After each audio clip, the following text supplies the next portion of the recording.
Well, it's been 8 months since the Memorial Day tornado outbreak in northwest Arkansas, leaving destruction in an area that's still rebuilding today. For some families, that rebuilding and recovery has largely been at a standstill. Until now, Lauren Spencer shows us one family that will soon be able to move forward after months of back and forth with their insurance company. The tornado came from over here, like a bomb went off. It was very, I felt like it was hard to process all of it at once. Nicole Kettner describes the Memorial Day weekend tornado that hit her home in Decatur just 6 months after her family bought the land. A fourth of our roof got taken off, and it took insulation from our attic and it flung it on everything. There was about 2 inches of water in our house. We got a fly infestation of over 5,000 flies. 2 weeks after the Kettners started rebuilding what they wanted to be their forever home, the first insurance adjusters arrived. They told us, they're like, look, claim everything. This is a total loss on your stuff.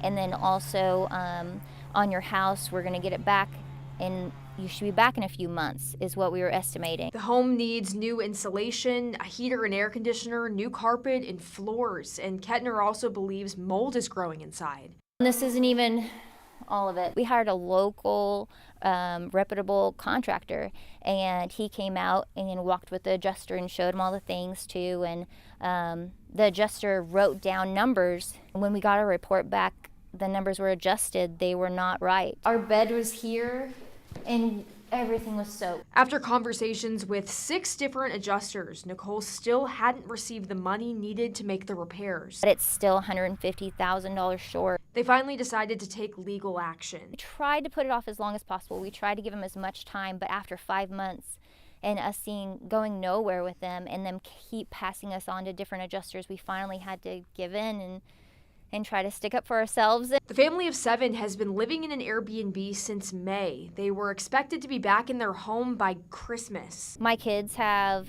gone through periods of being sad, and they can't explain it. I feel like if we were able to work on it and they could come and see and help us rebuild this together and see the progress, then I think that would help their emotions better. Now, 8 months later, the Kettners look forward to this house becoming home once again. In every single room there was water. It just feels like home, and so we'll be glad to get back here.